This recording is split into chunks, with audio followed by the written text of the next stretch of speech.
డెవలప్మెంట్లోకి వెళ్తే కనుక మోపిదేవి వెంకటరమణ గారు, బీద మస్తానరావు గారు వారిద్దరూ నిన్న ఢిల్లీ వెళ్ళి వాళ్ళ రాజీనామాలు సమర్పించిన తర్వాత మీడియాతో మాట్లాడారు. ప్రత్యేకించి మోపిదేవి గారు అయితే అసలు హార్ట్ టచింగ్ స్టేట్మెంట్ ఆయన ఇచ్చింది. మీరు ఒక సీనియర్ ఫిలిం జర్నలిస్ట్గా అపరిచితుడు సినిమా మీకు ఐడియా ఉండే ఉంటుంది. దాంట్లో క్షణాల్లో తన ముఖంలో కవళికలు మార్చేసి వెంబడే వేరే పాత్రలోకి దూరిపోతున్నారు. Split personality. ఇప్పుడు ఒకసారి అసలు మోపిదేవి వెంకటరమణ గారు ఏం మాట్లాడారో చూద్దాం, తర్వాత స్ప్లిట్ పర్సనాలిటీ గురించి మాట్లాడదాం.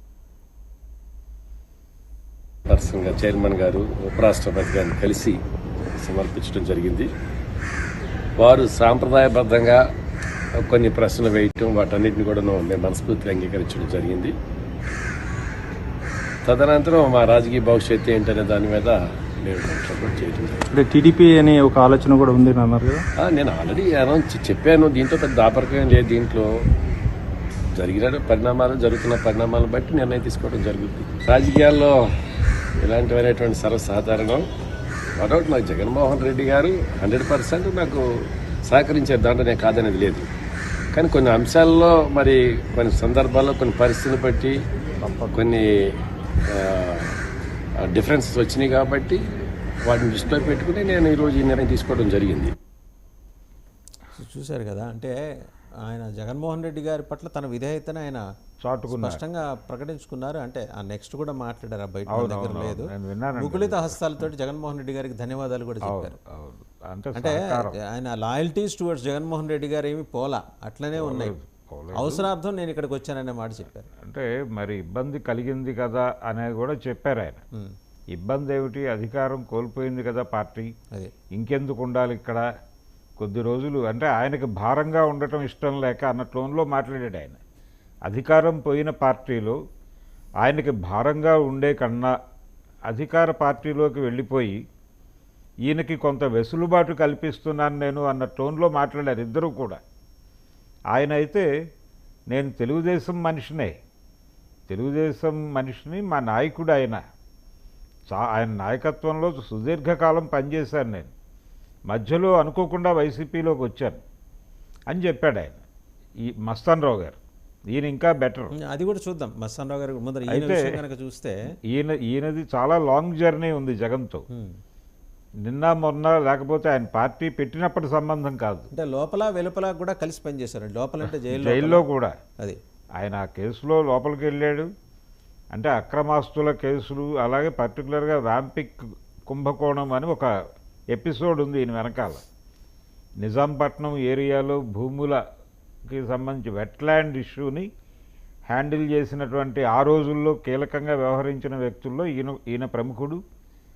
ఆ కేసుల్లోనే ఈయన జైలుకు వెళ్ళటం జరిగింది. జగన్మోహన్ రెడ్డి గారికి జైల్మేట్ కూడా. కాబట్టి వీళ్ళిద్దరి మధ్య సంబంధం చాలా సుదృఢమైనటువంటి సంబంధం. అలాగే తెలుగుదేశం పార్టీతో కూడా మంచి సంబంధాలు ఉన్నాయి ఈయనకి. తెలుగుదేశం పార్టీతో ఈయనకి అంటే ఈయన ఏదనుకుంటే అది ఇమ్మీడియట్గా అక్కడికి వెళ్ళి అధినాయకుడికి చెప్పేటువంటి ఒక నెట్వర్క్ ఉంది ఈయనకి.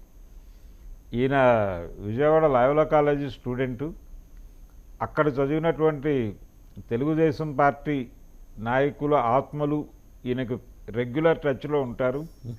అలా ఈయన ఏ విషయమైనా ఒక్క నిమిషం ఈయన ఏదనుకుంటున్నాడో అది చంద్రబాబు నాయుడు గారికి చారేసే నెట్వర్క్ బలంగా ఉన్న వ్యక్తి కాబట్టి చాలా ఈజీగా ఈయన టీడీపీలోకి వెళ్ళిపోతున్నాడు. అది చెప్పాడు కూడా, అయిపోయింది నిన్న.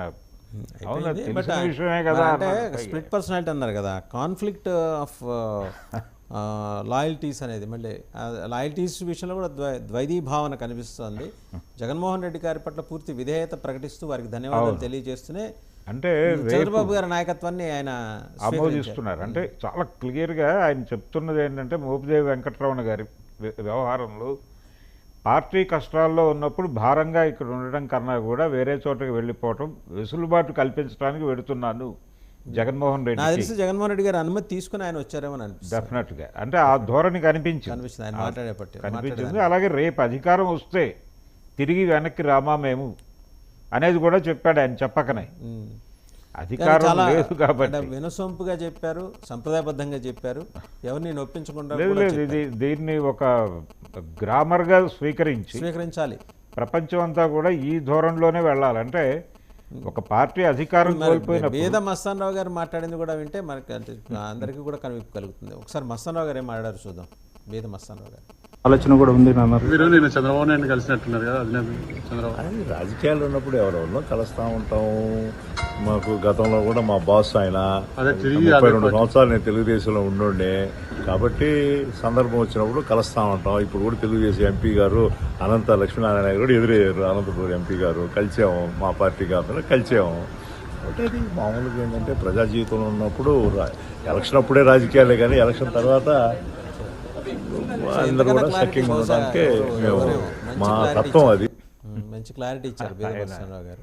తెలుగుదేశం పార్టీ నాకు కొత్త కాదు, మా బాస్ ఆయన అన్నాడు ఆయన చాలా క్లియర్గా. మా బాస్ ఆయన కాబట్టి తెలుగుదేశం పార్టీలోకి నేను వెళ్ళటం అనేది అదేదో విచిత్రమైన విషయంగా చూడకండి, ఇదంతా పార్ట్ ఆఫ్ ది గేమ్ అనేది చాలా క్లీన్గా ఎక్స్ప్లెయిన్ చేశాడు ఆయన.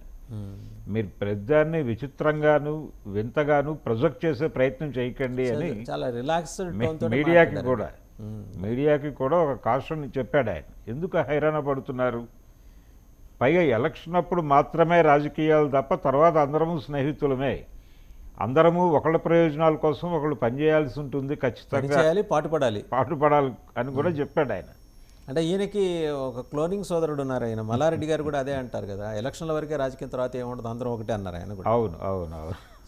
సో వీళ్ళ ఎపిసోడ్ ఇట్లా ఉంచితే లోకేష్ గారు, మంత్రి లోకేష్ గారు చాలా జోష్ మీద నిన్న విశాఖపట్నంలో మాట్లాడారు. సాక్షిని రేవెట్టేశారు ఒక రకంగా, టార్గెట్ అండ్ చూసారా అంటే ది కైండ్ ఆఫ్